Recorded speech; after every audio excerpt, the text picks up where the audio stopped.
லூக்கா 10ஆம் அதிகாரம்.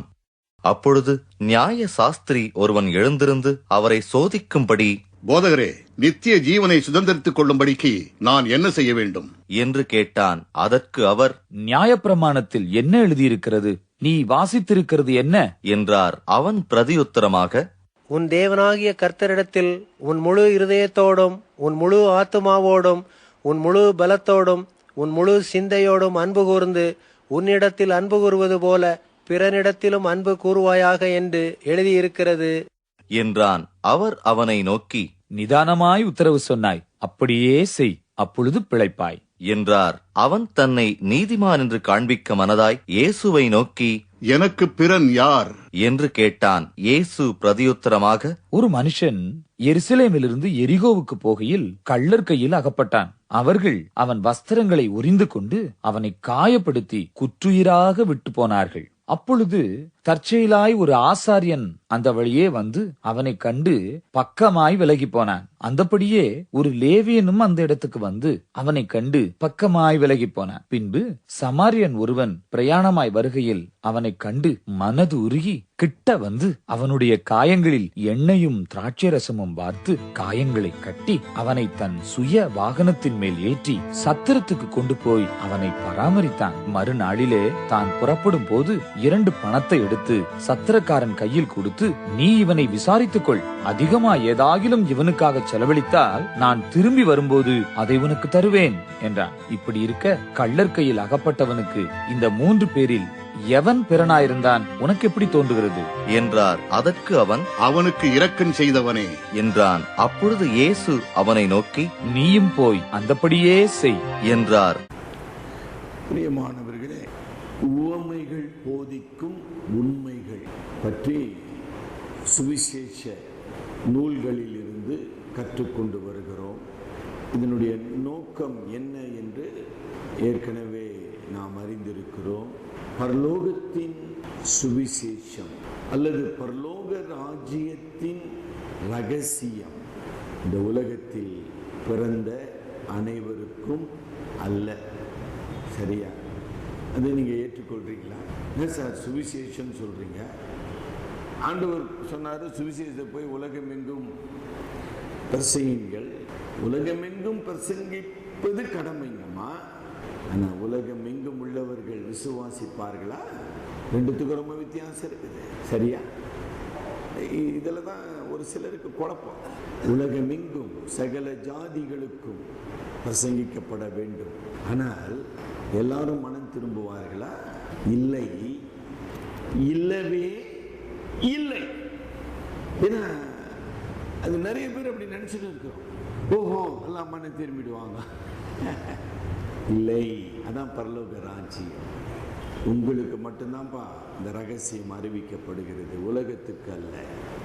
இந்த லூக்கா 10ஆம் அதிகாரத்தில் வேத நிபுணன் ஆகிய நியாய சாஸ்திரி ஆண்டவரிடத்தில் சோதிக்கும்படின்னு ரொம்ப அழகான தமிழ்ல போடப்பட்டிருக்குது. அப்போ அவன் என்ன சோதிக்க விரும்புகிறான்? அதாவது, போதகரே, நீ போதிப்பதற்கு உமக்கு என்ன அதிகாரம் இருக்கிறது? மத சார்பாக உனக்கு அதிகாரம் உண்டா? இன்னைக்கு சபைன்னு சொல்றோம். ஒரு சில சபைகளில் லைசன்சியேட் பிரீச்சர்னு சொல்றாங்க இல்லையா? அனுமதி அளிக்கப்பட்ட பிரசங்கியார். அப்ப அனுமதி அளிக்கப்படாதவங்க பிரசங்கிக்கலாமா? ஜான் வெஸ்லியினுடைய தகப்பனார் அன்றைய ஏறக்குறைய 150 ஆண்டுகளுக்கு முன்னதாக இங்கிலாந்து திருச்சபையின் பிரதிஷ்டை ordained reverend of church of England. சரிங்களா?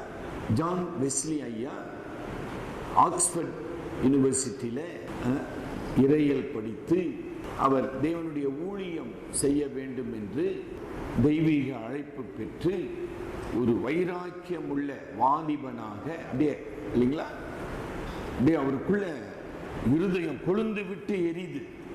ஐயோ, சுவிசேஷத்தை அறிவிக்கணுமே, அறிவிக்கணுமே, இந்த மக்கள் மனம் திரும்பாம இருக்கிறாங்களே, இவ்வளோ பெரிய சுவிசேஷம், கிருபையின் சுவிசேஷம், ரட்சிப்பின் சுவிசேஷம், இதை மக்கள் கேட்கலையே அப்படின்னு அவருடைய இருதயம் கொழுந்து வந்து விட்டு எரியுது, நான் அறிவிப்பேன், நான் அறிவிப்பேன், தெருவெல்லாம் அறிவிப்பேன் அப்படின்னு அறிவிச்சாருங்க. இங்கிலாந்து திருச்சபை என்ன செய்தது தெரியுமா உங்களுக்கு? நீ அங்கீகரிக்கப்பட்ட பிரசங்கி அல்ல, இப்படி நீ சுவிசேஷத்தை அறிவிப்பாயானால் கிறிஸ்தவ நாடாகிய இங்கிலாந்து நாட்டிலே மத சட்டத்தின்படி உன்னை சிறையில் அடைப்பேன். புரிஞ்சிருச்சுங்களா? இதாங்க இந்த உலகத்தினுடைய நிலை. சரியா? அப்ப ஜான் வெஸ்லி ஒரு மாபெரும் அறிக்கை செய்தார். சரிங்களா? என்ன அறிக்கை தெரியுமா? My parish is not the Church of England. England திருச்சபை அல்ல என்னுடைய சபை அல்லது என்னுடைய சபை மக்கள்.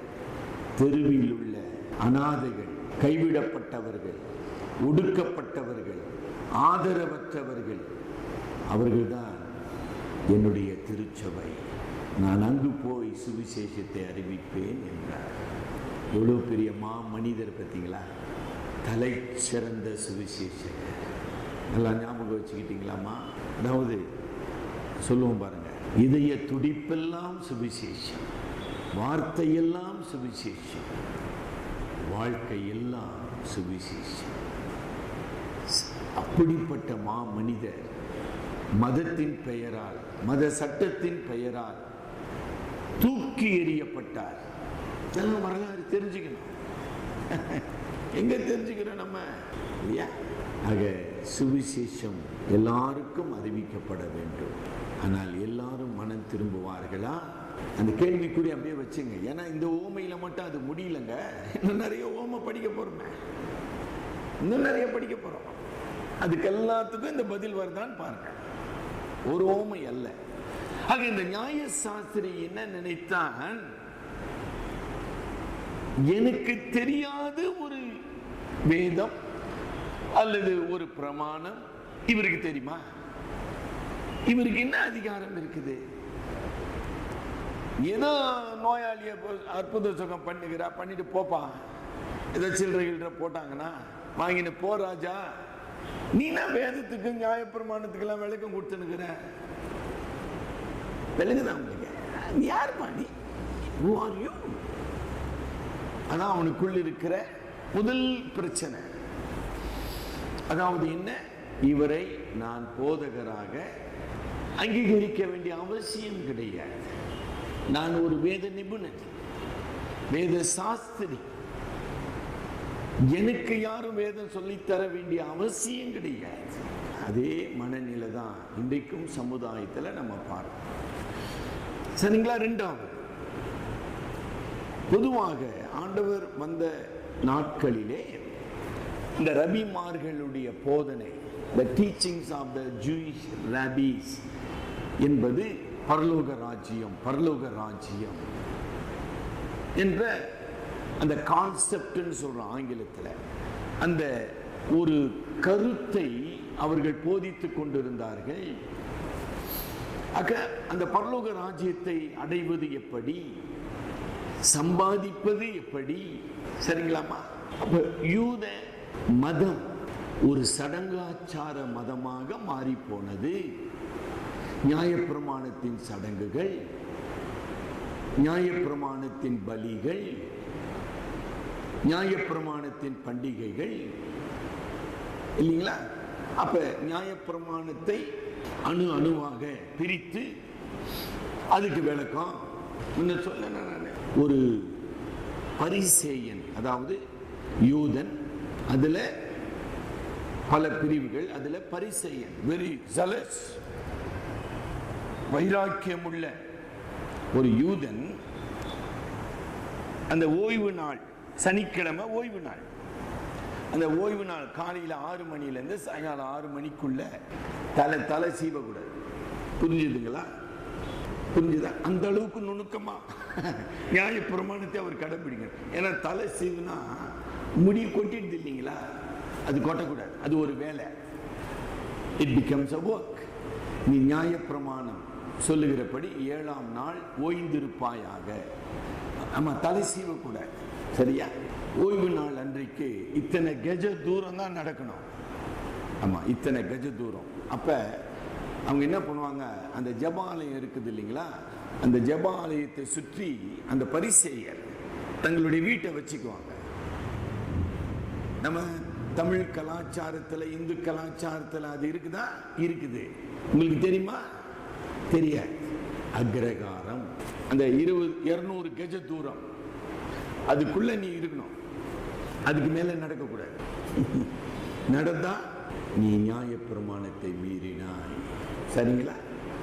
இந்த மாதிரி என்ன சொல்றது, சுமக்க கூடாத பாரங்களை மக்கள் மீது சுமத்தி மக்களை நியாயப்பிரமாணம் என்கிற ஒரு என்னங்க சட்டத்தினாலே மக்களை கடவுளிடத்திலிருந்து பிரித்த ஒரு மதம் யூத மதம். இன்றைக்கும் அதேதான் மதம் என்கிற பெயரிலே நடந்து கொண்டிருக்கிறது.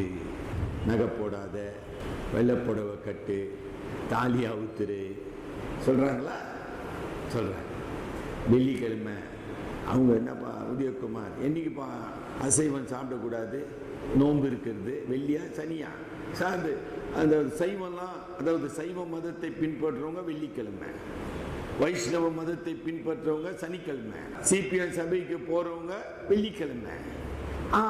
நோன்பு உபவாசம், பரலோகம் போயிடுவியா? எப்படிங்க இது? இப்படி சிந்தனை பண்ணுங்க. எதுக்கு ஓமையை படிக்கிறான்? என்னடா கடவுள் ஆண்டவர் என்ன சொன்னாரு, இப்ப இவனுங்களாம் என்ன சொல்லின்னு இருக்கிறானுங்க, நம்ம என்ன செஞ்சுன்னு இருக்கிறோம்?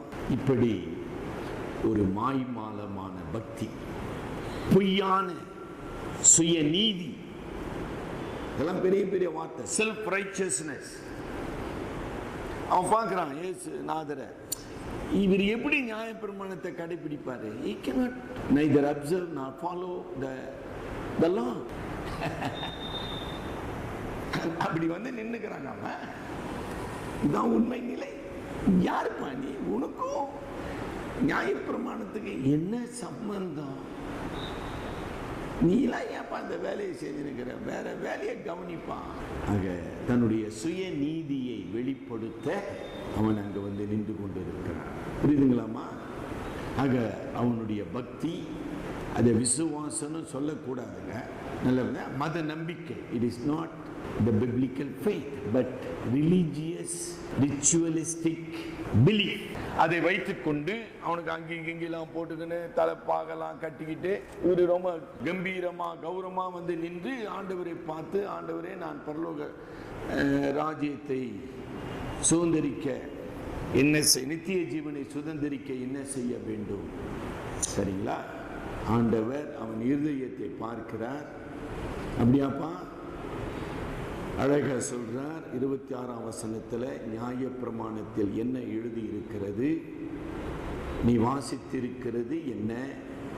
27ஆம் வசனத்துல நல்ல தெளிவா, தப்பு இல்லாம, எழுத்து பிழை இல்லாம அந்த பிரமாணத்தை சொல்லுகிறான்.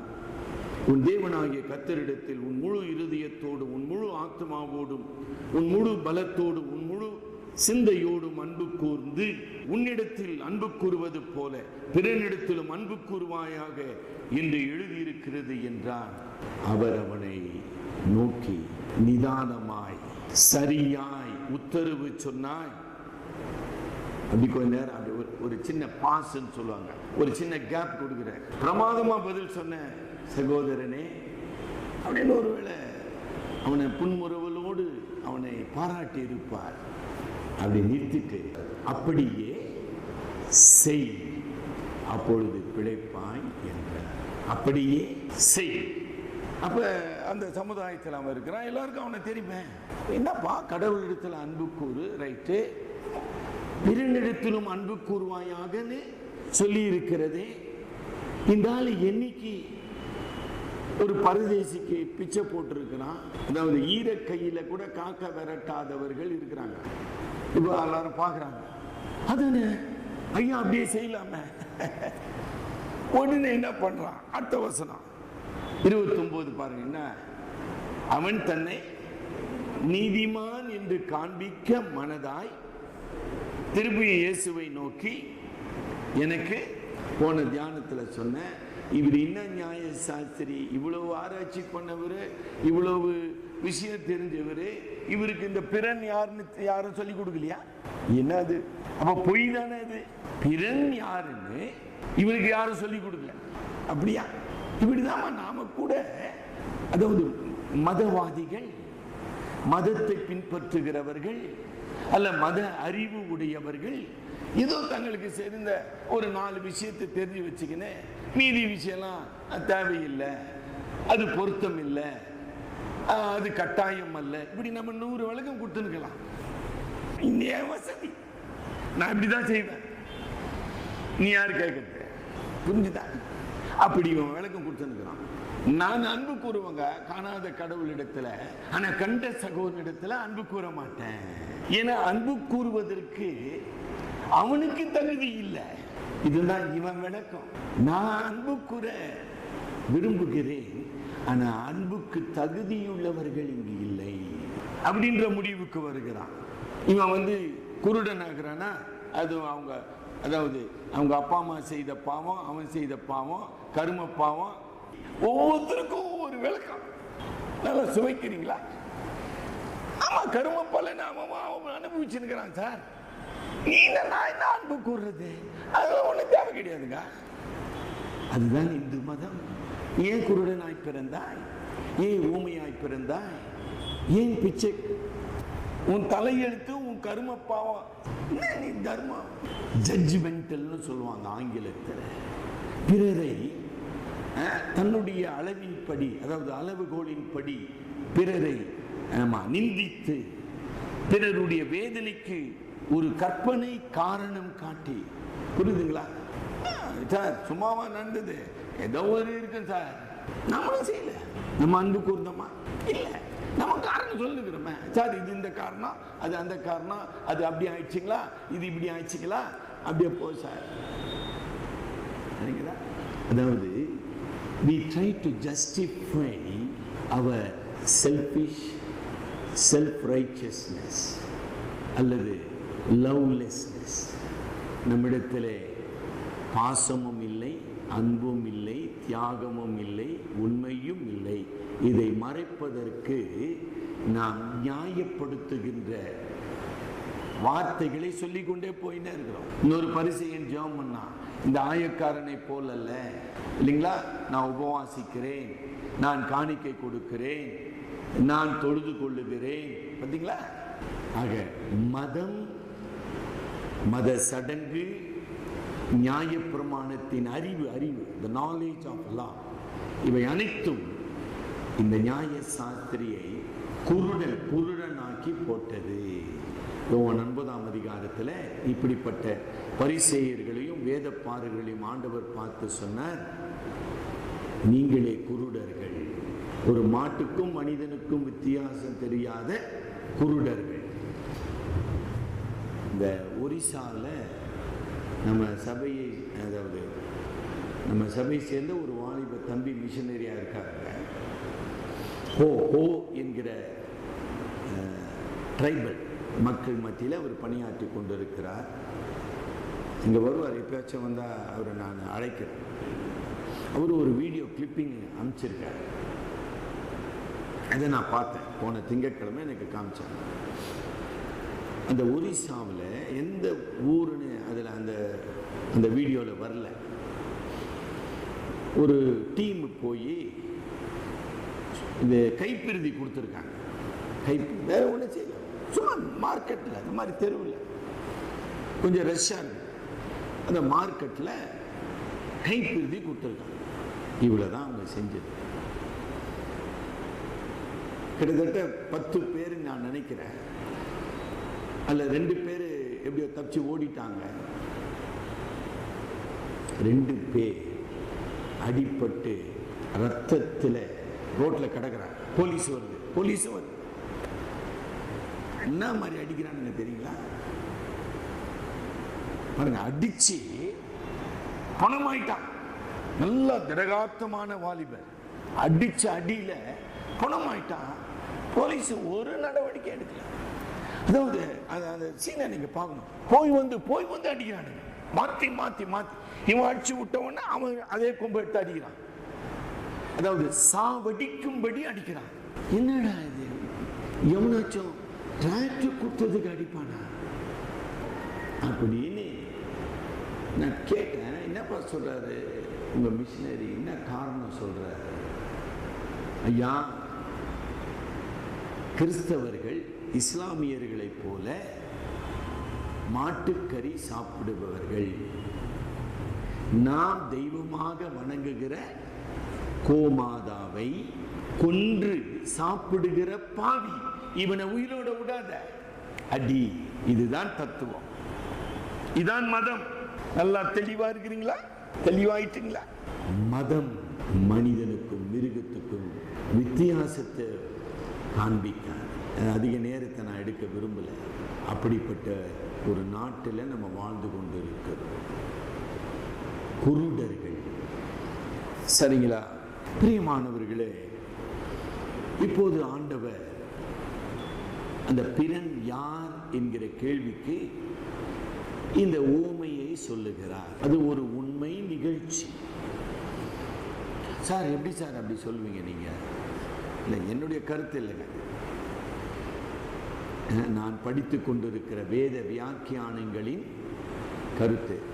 ஒருத்தர் டாக்டர் வாரன் விஎஸ்பி, தலைச்சிறந்த வேத நிபுணர். அவர் எழுதுகிறார், it is a reality, a real story. ஏன்னா எருசலேம் அந்த சின்ன மலை மேலே இருக்குது, எரிகோ கீழே இருக்குது.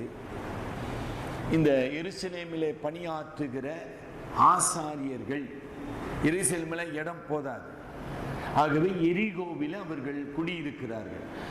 ஆக எரிகோவுக்கும் எருசலேமுக்கும் அவர்கள் என்னங்க போக்குவரத்துமா இருக்கிற ஒரு உண்மை நிலை. சரிங்களா?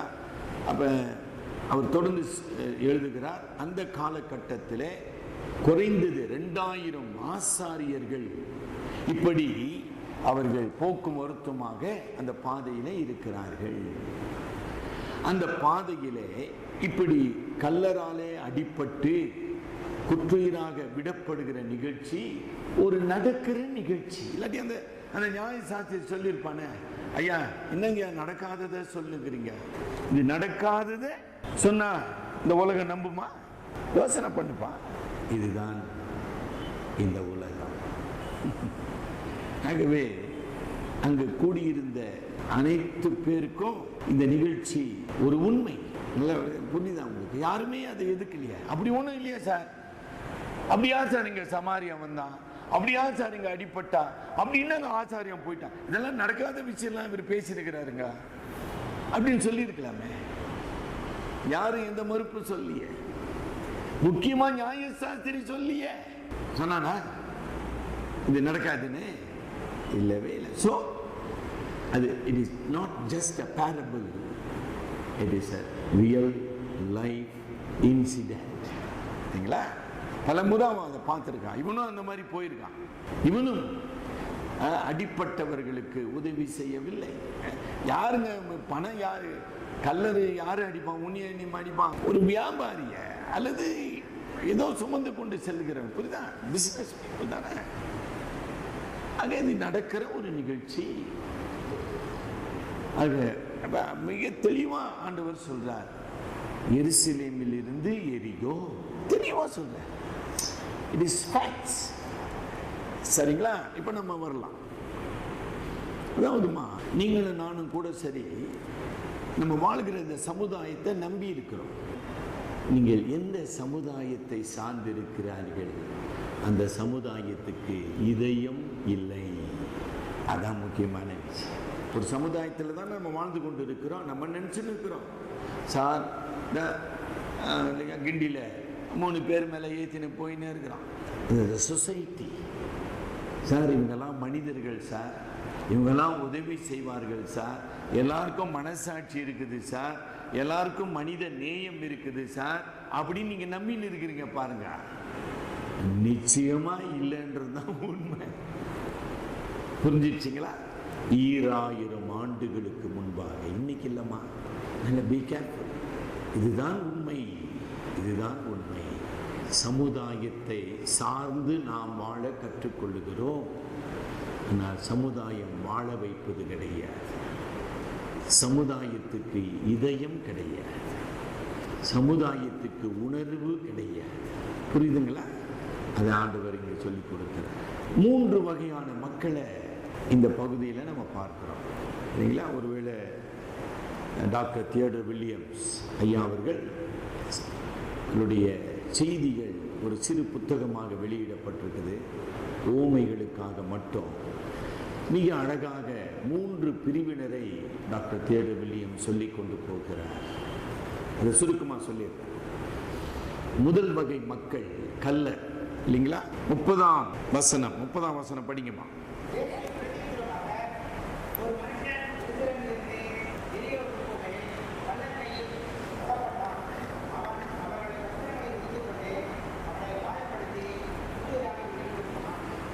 ஆக இந்த கல்லர் அவர்கள் தொழில், அவர்கள் தத்துவம் என்ன? உன்னுடையதெல்லாம் என்னுடைய. ஒருவேளை ஆங்கிலத்தில் மிக அழகாக வரும். That is a philosophy. இன்றைக்கு நம்ம படிக்கிறோம் இல்லையா? கொள்ளை, கொலை, கொள்ளை, கொலை. அந்த பேசிக் philosophy என்ன? உன்னுடையது எல்லாம் என்னுடைய. இதுதான் மனித சமுதாயம். அடுத்தது, இந்த கள்ள இந்த மனிதனை மனிதனாக பார்க்கவில்லை. அங்க நீங்க பார்த்தீங்கன்னா அந்த 31ஆம் வசனத்தில் நான் படிக்கிறேன். ஒரு ஆசாரியன் அவனை கண்டு. 32வது வசனத்தில் லேவியன் அவனை கண்டு. 33வது வசனத்தில் சமாரியன் அவனை கண்டு கண்டு கண்டு. இந்த கல்ல இந்த மனிதனை எப்படி கண்டார்கள்? மனிதனாக அல்ல, பொருளாக. அப்ப ஏன் சார் இந்த சமுதாயத்தில் கொள்ளையும் கொலையும் நடந்து கொண்டிருக்கிறது? மனிதர்களை மனிதர்களாக காணாத, அதான் சொன்ன இதயமற்ற சமுதாயம். கவனிச்சிங்களா?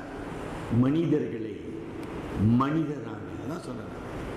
குஜராத்தில் ஒரு மாட்டு தோலை வைத்திருந்த 4 பேர் அடித்து குற்றுயிராக விடப்படும். மனிதரை மனிதராக காணாத சமுதாயம். இன்னைக்கு இல்லை, அன்னைக்கு.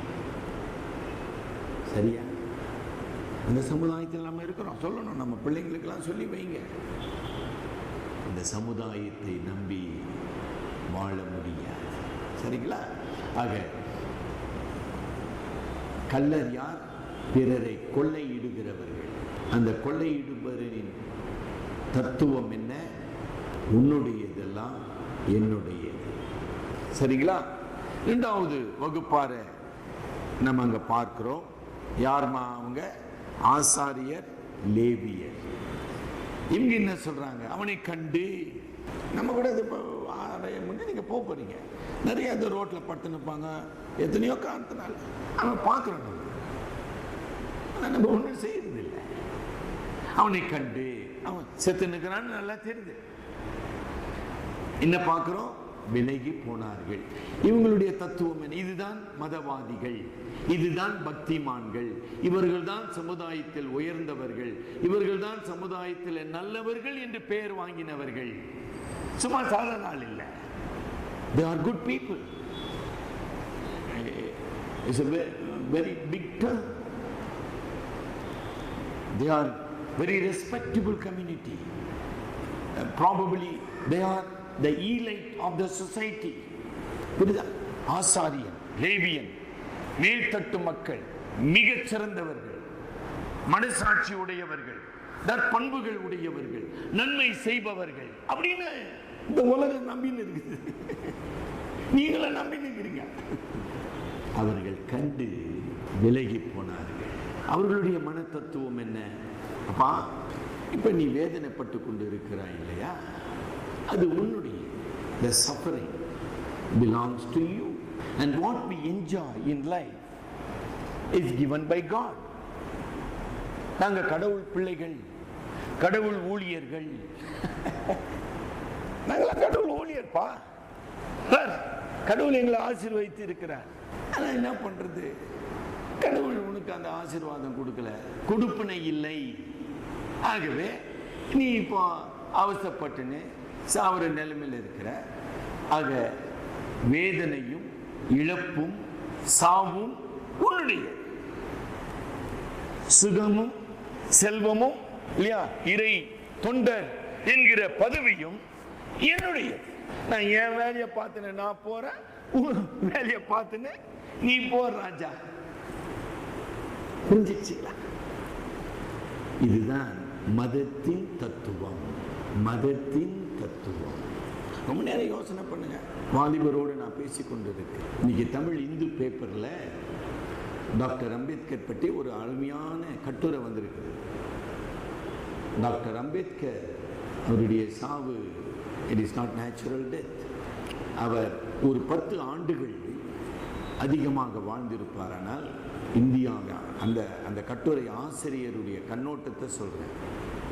இந்தியாவின் பல லட்சக்கணக்கான மக்கள் புத்த மதத்தை தழுவி இருப்பார்கள். யார்? ஒடுக்கப்பட்டவர்கள், தாழ்த்தப்பட்டவர்கள், அடிமைப்படுத்தப்பட்டவர்கள். அவர்கள் எல்லாரும் நிச்சயமாக புத்த மதத்தை சார்ந்திருப்பார்கள். சரிங்களா? ஏன்? மதம் என்கிற பெயரால் கொடுமை, மதம் என்கிற பெயரால் அநீதி. அது இந்தியாவா இருக்கலாம், அமெரிக்காவா இருக்கலாம், மார்ட்டின் லூத்தர் கிங்கா இருக்கலாம், no problem, makes no difference. திருப்பியும் சொல்றேன், மதம் மதம் மதத்தின் தத்துவம் என்ன? என்னுடையது என்னுடையது. உனக்கு வேதனை துன்பம் அது உன்னுடையது. அதுல ஏன் நான் பங்கு பெறணும்? எனக்கு கடவுள் கொடுக்கலையே, ஏன் அதெல்லாம் என்கிட்ட பேசினுக்கிற? எழுங்குதா உங்களுக்கு? அதுதான் நியாய சாஸ்திரியை பார்த்து இயேசு சொல்லுகிறார், உன் பிறன் யார்? யார் பிறன்? வேதனை, துன்பம், அநீதி, கொடுமையை பார்க்கிறியப்பா, அன்பு கூர்ந்தியா? நீ ஒண்ணு தேடின்னு போக வேண்டியது இல்லையே. ஆமாண்டா இருக்கு, ஒண்ணு இல்லை, திசை நடந்துன்னு இருக்குத. ஆக இறை ஊழியர்கள், சரிங்களாமா? அவருடைய தத்துவம் என்ன? கடவுளுக்கு நான் ஊழியம் செய்யறேங்க, நான் தீட்டுப்படக்கூடாதுங்க. எனக்கு மனித தேவையை விட இறை வேலை எனக்கு ரொம்ப முக்கியம். இந்த பிரியாரிட்டின்னு சொல்கிறோம். நான் கடவுள் ஊழியன். 6 மணிக்கு பெல் அடிக்கணும், 6 மணிக்கு கழுவணும், 6 மணிக்கு பலி செலுத்தணும், கொளுத்தணும், 5:30 மணிக்கு கோவணும். அது ரொம்ப முக்கியம் சார். நீ எப்படியா போ சார். உங்க கிறிஸ்தவ பக்தி அப்படி இருக்குதா? இன்னும் நீங்க வேத விசுவாசத்தில் வரவில்லை. புரிஞ்சிச்சுங்களா? கடமை என்கிற பெயரால் கடவுளால் படைக்கப்பட்ட மனிதனை அசட்டை செய்கிற மதம். திரும்பியும் சொல்றீங்களா? மதத்தின் பெயரால் மனிதனை கொடுமைப்படுத்துகிற மதம். அவன் கொடுமையில் இருக்கிறாங்க. அப்ப என்ன செய்யணும்? கடவுள் நம்பிக்கை அவனை விடுதலையாக்கணும். விடுதலையாக்குச்சா? இல்ல. ஆக என்னுடையது நான் அனுபவித்துக் கொண்டிருக்கிறேன். அதுல யாருக்கும் எந்த உரிமையும் கிடையாது. புரியுதா? உன்னுடையது நீ அனுபவித்துக் கொண்டிரு. நீ தாழ்த்த ஜாதியில பிறந்துட்டியா, அது உன் தலைவிதி. அப்படியே போ. ரொம்ப நேரம் யோசனை பண்ணுங்கப்பா. இதுதான் மதமா? எனக்கு ஒன்றும் புரியல இல்லையா? 3வது மனிதன் 33ஆம் வசனம் 34ஆம் வசனம் படிங்கம்மா. அவனை கண்டு, பார்த்தீங்களா? அதான் மனிதன். அவன் பக்திமான் இல்லைங்க, அவன் இறையில் படித்தவன் இல்லை, அவன் இறை ஊழியன் இல்லை, அவன் யூத ஜாதி கிடையாது. அவன் ரொம்ப அசிங்கமா சொல்லணுங்க, அவன் அவ்வளோ கீழ்த்தரமான ஒரு மனிதன் சமுதாயத்தில். டாக்டர் வாரன் விஎஸ்பி ஒரு அருமையான கருத்தை சொன்னார். இவ்வளோ நாள் அதை நான் படிக்கலை. என்ன சொல்றாரு? யூதர்கள் போய் பிற மதத்தவரை என்னவா மாற்றலாம்? யூத மதத்தை தழுவ செய்யலாம். அவங்களுக்கு விருத்த சேதனம் பண்ணி proselytation சொல்லுவாங்க. பிற மதத்தினரை யூத மதத்துக்கு மாற்றுவாங்க. இன்னும் மாற்றி இருக்கிறாங்க, இருக்கட்டுங்க. ஆனா ஒருபோதும் சமாரியனை மாற்ற மாட்டாங்க. அப்ப யார் அந்த சமாரியன்? சபிக்கப்பட்டவன். புரிஞ்சுதா தம்பி? அதாவது இந்தியாவில் மட்டும் இல்லைங்க இந்த கொடுமை. யூத மதத்தில், யூத கலாச்சாரத்தில் உண்டு. அதுதான் சொல்ல விரும்புகிறேன். ஒரு சமாரியன் ஒரு நாளும் அவன் கடவுளிடத்திலோ தேவாலயத்திலோ வரவே முடியும். என்ன அழகா ஆண்டவர் ஒரு படிப்பினையை பேசிக் கொண்டிருக்கிறார். நம்ம மனிதனே இல்லைன்ற முடிவில் இருக்கிறாங்க இந்த யூதர்கள். ஆனால் அவன் என்ன அழகா சொல்றான் பாருங்க. மன துருகி எங்க ஆரம்பிக்கணும்? அன்பு எங்க ஆரம்பிக்கணும்? மனதில், உள்ளத்தில். அவன் அந்த குற்றுயிராய் கிடக்கிறவனை மனிதனாக பார்த்தான். மீதி பேர் பார்க்கல. நீங்க பார்க்குறீங்களா? இல்லை, இப்போ கூட நான் போன முறை சொன்ன, இப்போ சொல்றேன். இங்க காணிக்கை போடுவது முக்கியம் அல்ல. நீங்க காணிக்கை போடுங்க சார், அப்புறம் மறுபடி நின்று போடு சார்னு சொல்ல போறீங்க. காணிக்கை போடுங்கம்மா, ஆனா இது முக்கியம் அல்ல. பசியில், பட்டினியில், வேதனையில், கைவிடப்பட்ட நிலையில் இருக்கிற இந்த சிறியரில் ஒருவனுக்கு எதை செய்தீர்களோ அதை எனக்கே செய்தீர்கள். அதுதான் மெய் பக்தி. இந்த ஊமையினுடைய போதனை அதுதான். சரிங்களா? மனதுருகி கிட்ட வந்து காயங்களை கழுவி எண்ணெயும் திராட்சரசமும் வார்த்து காயங்களை கட்டி அவனை சுய வாகனத்தின் மேல் ஏற்றி சத்திரத்துக்கு கொண்டு போய், எவ்வளோ டீட்டெயிலாக சொல்றாரு பாருங்க ஆண்டவர். ஏதாச்சும் ஒன்று செஞ்சோமா, நம்ம தொட்டோமா? நம்ம கூட பிச்சை போடுறோங்க, நீங்களாம் பிச்சை போட்டிருப்பீங்க, இல்லை நானும் போடுறேன். குறிப்பாக தொழு நோயாளிகளை நீங்கள் தொட விரும்புறீங்க. நான் தொட்டது இல்லைங்க, உண்மையை தான் சொல்கிறேன். I'm speaking truth. நான் பிச்சை போடுவேன், நான் தொட மாட்டேன். தொழு நோயை எப்படி தொடுறது? புரிஞ்சிருச்சுங்களா? அப்ப எனக்குள்ள என்ன இருக்குது? ஒரு சுய பெருமை இருக்குது, ஒரு சுய நீதி இருக்குது. அது மட்டும் இல்ல, அந்த நபரை நான் எனக்கு கீழானவனாக, தொடப்பட முடியாதவனாக, தொடக்கூடாதவனாக அல்லது சபிக்கப்பட்டவனாக நான் பார்க்கிறேன். அதான உண்மை. உங்களுக்கு இன்னும் அது புரிஞ்சிச்சுங்களா? அந்த டச்ன்னு சொல்லுவாங்க. இயேசு தொழு நோயாளிகளை தொட்டார், குருடரை தொட்டார். விளங்குதா உங்களுக்கு? அதனுடைய பொருள் என்ன? அன்புக்கு தடை ஏதும் இல்லை. உங்க அன்புக்கு அப்படி இருக்குதுங்களா? சொல்லுங்க, யோசனை.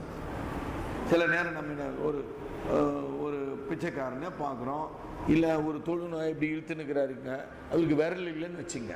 ஒரு ஒரு ஒரு உதாரணம் சொல். விரல் இல்லை. சில நேரம் கரெக்டாக அந்த ஜிஹெச் எதிர்க்க அந்த ரயில்வே ஆஃபீஸ் பில்டிங் இருக்குது பாருங்க, அங்கே நான் பார்த்துருக்கிறேன். அது மாதிரி முடமாக்க அப்படியே முண்டமா துடித்து கொண்டு இருப்பான் தொழு நோயாளிகள். ஒரு உதாரணம் இல்லையா? விரல் இல்லைம்மா, அவனுக்கு நீங்க துட்டு போட்டு என்ன பிரயோஜனம்?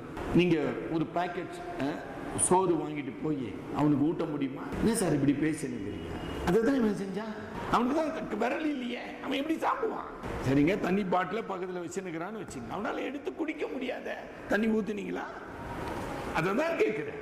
அதாவது சார் நான் நேசிக்கிறேன் சார். சார் ஆமா சார், கருணை சார், கரெக்ட் சார், செஞ்சியா சார்? ஏன் செய்ய முடியல? அது ஏதோ ஒண்ணு தடுக்குது. என்ன? அதுதான் சுயநீதி, அதுதான் சுய பெருமை. ரொம்ப நேரம் யோசனை பண்ணுங்க. இதெல்லாம் யோசனை பண்ணிட்டு அப்புறம் ஓஹோ, நம்ம மற்றவங்களை நியாயம் தீர்க்க கூடாது. ஆனால் எனக்குள் அவன் திரும்பிய நம்ம தான் முடிவு பண்ணிட்டோமே, அவன் விசுவாசி கிடையாது, சமாரியன், அவன் பக்தன் கிடையாது, அவன் நீதிமான் கிடையாது, அவன் இறை ஊழியம் ஒன்றும் கிடையாதுங்கம்மா. ஆனா கடவுளுடைய அன்பை சரியாக செய்து முடித்தவன். நமக்கு இதெல்லாம் தெரியும். நான் என்ன செய்தோம், எப்படி உங்களுடைய விசுவாசத்தை நம்புவது? ஆமா சார், ஒரு விசுவாசம் சொல்லுங்க. ஆகவே இது ஏதோ ஊமை படிச்சோன்றது இல்லைங்கம்மா. அந்த ஊமை நம்மை நியாயம் தீர்க்கும், என்னை நியாயம் தீர்க்கும். உருக்கமான உள்ளம், இரக்கமான பார்வை, உதவும் கரம், சுமக்கும் கால்கள், எந்த இழப்பையும் ஏற்கும். அதாவது தன்னுடைய அந்த பொருளை, தன்னுடைய பணத்தை முழுமையாக இந்த சமாரியன் இழக்க ஆயத்தமாக இருந்தார். எப்பேற்பட்டவன்! இதுதாம்மா அன்னை தெரேசா அவர்களுடைய தத்துவம். என்னசா தத்துவம்? இந்த குற்றுயிராய கீழே கிடக்கிறாங்க, அவங்ககிட்ட ஒரு வார்த்தை கூட பேசலைங்க. கடவுள் அன்பா இருக்கிறார், கடவுள் நல்லவர், சகோதரனே சகோதரியே கவலைப்படாதே, உனக்காக ஜெபிக்கிறேன், கர்த்தரோடு போராடி கொண்டு இருக்கிறேன், இதெல்லாம் சொன்னானா? இதெல்லாம் ஏதாச்சும் சொன்னானா? ஒன்னும் சொல்ல. இப்ப எதுக்கு அதெல்லாம் சொல்லுங்க? இப்ப நம்ம சொன்ன சகோதரனே, என்னுடையதெல்லாம் உன்னுடையது. அவ்வளவுதான் தத்துவம். சரியா கவனிச்சுட்டு வந்துட்டீங்களா? கல்லர் யார்? உன்னுடையதெல்லாம் என்னுடையது. முடிஞ்சா பார்த்துக்கலாம். புரியுதா? By force and mind. உன்னுடையதெல்லாம் என்னுடைய. லேவியன் ஆசாரியனுடைய தத்துவம் என்ன? என்னுடையதெல்லாம் என்னுடையது, உன்னுடையதெல்லாம் உன்னுடையது. உனக்கு எனக்கு எந்த சம்பந்தமும் கிடையாது. அது ஊன் பாடு, ஊன் தொல்லை, ஊன் கஷ்டம், ஊன் சாவு. சமாரியன் என்னுடையதெல்லாம் உன்னுடையது. இதுக்கு மேல என்ன விளக்கணும்ன்றீங்க? நீ சொல்லு. இன்னும் புரியல சார்? நான் இத்தனை வருஷம் விசுவாசி. ஐயோ ரொம்ப கரெக்டுங்க பிரதர். யார் இல்லை, நான் ஒன்றும் இல்லைன்னே சொல்லிங்களே. ரொம்ப நேரம் யோசனை பண்ணுங்கப்பா. இது சும்மா டைம் பாஸுக்காக நம்ம பிரசங்கம் பண்ணிக்கிறோம். யார்? அதுக்கு தான் நான் சொன்னேன், சுவிசேஷம் எல்லாருக்கும் அறிவிக்கப்படும், எல்லாரும் மனம் திரும்புவார்களா? இன்னும் அந்த கேள்வி அப்படியே நிக்கிட்டுங்க. எல்லாரும் சுவிசேஷத்தை கேட்பார்கள், ஆனால் எல்லாரும் பரலோக ராஜ்யம் செல்வார்களா? கேள்வி. யார் போவா? திரும்பி அந்த வசனத்தோடு முடிக்கலாங்க. டைம் ஆயிடுச்சுங்களா? மத்தேயு 7:21. மத்தேயு 7:21. பரலோகத்தில் இருக்கிற என் பிதாவின் சித்தத்தின்படி செய்கிறவனே பரலோக ராஜ்யத்தில் பிரவேசிப்பானே அல்லாமல் என்னை நோக்கி கர்த்தாவே கர்த்தாவே என்று சொல்லுகிறவர் அதில் ஒருபோதும் பிரவேசிப்பதில்லை. போதுங்களா? Are you clear? Are you clear? ஒருபோதும் பிரவேசிப்பதில்லை. நான் சொல்லலம்மா, பரலோக ராஜ்யத்தின் அதிபதி சொல்லி கொண்டு இருக்கிறாருமா. நான் யாருங்க? நான் ஒன்றும் இல்லாத ஆளுங்க. இன்னொரு வசனம் படிப்போம். மத்தேயு 5:44 படிங்க. 44. நான் உங்களுக்கு சொல்லுகிறேன். அதாவது இந்த பிறன் யார் சார்? நமக்கு யார் சார்? நியாயப்பிரமாணம் கிடையாது. சில விசுவாசிக்க சொல்றாங்க நியாயப்பிரமாணம் கிடையாது சார், அதெல்லாம் தேவையில்லை சார், அப்படிலாம் இல்லை சார். அப்படியா சார்? படிங்க. உங்கள் சத்துருக்களை சிநேகியுங்கள், உங்களை சபிக்கிறவர்களை ஆசீர்வதியுங்கள், உங்களை பகைக்கிறவர்களை நன்மை செய்யுங்கள். அதாவது மன்னித்து, உங்களை பகைக்கிறவர்களை நிந்திக்கிறவர்களுக்கு முதல்ல மன்னிக்கணும், அவர்களை சகோதரராக ஏற்றுக்கொள்ளணும், அப்புறம் நன்மை செய்யணும். அதுதான் இந்த சமாரியன் செய்தான். அவன் அடிப்பட்டவன் யூதன், இவன் சமாரியன் இல்லையா? இந்த சமாரியன் அவனை தொடக்கூடாது, அல்லது யூதன் இவனை தொடக்கூடாது. அப்படிப்பட்ட சூழ்நிலையில நன்மை செய்யுங்கள். படிங்க. உங்களை நிந்திக்கிறவர்களுக்காகவும் உங்களை துன்பப்படுத்துகிறவர்களுக்காகவும் ஏதாச்சும் செஞ்சோமா? எத்தனையோ உபவாச ஜெபம்னு நீங்க கேள்விப்பட்டு இருக்கிறீங்கம்மா. இதுக்காக உபவாச ஜெபம் நடந்ததா? What is the use of that? நீ எத்தனை நூற்றாண்டு விழா கொண்டாடி என்னப்பா நடக்க போதே? உங்கள் சத்துருக்களை சிநேகியுங்கள், உங்களை பகைக்கிறவர்களுக்கு நன்மை செய்யுங்கள். அதுதான் கிறிஸ்துவின் சரீரமாகிய சபை. தலைவணங்கி ஜெபிப்போம். இரக்கமுள்ள பரம தகப்பனே, இந்த அமைதியான மாலை வேளையிலும் தேவரீர் எங்களை நீர் உணர்த்தின தயவுக்காக நான் நன்றி செலுத்துகிறோம். எங்களுடைய விசுவாசம் மாயமாலமாக இல்லாதபடி எங்களுடைய விசுவாசம் சடங்காச்சாரமாக இல்லாதபடி, எங்களுடைய விசுவாசம் எங்களுடைய சுய பெருமைக்காக இல்லாதபடி ஆண்டவரே எங்களை சுத்திகரியும். அன்பின் தெய்வமாகிய உம்மை, நீர் சிலுவையிலே வெளிப்படுத்தின அன்பை ருசித்த நாங்கள் இந்த அன்புக்கு சாட்சிகளாக, அன்புக்கு உண்மையுள்ளவர்களாக, பகிர்ந்து கொள்ளுகிறவர்களாக வாழ எங்களுக்கு உதவி செய்யும். தேவை மிகுந்த இந்த சமுதாயத்திலே மனித தேவைகளை எங்களால் முடிந்த வரையிலே நாங்கள் சந்திக்க இதயம் தாரும். எங்கள் அருமை இரட்சகர் மூலம் ஜெபிக்கிறோம் நல்ல பிதாவே, ஆமேன்.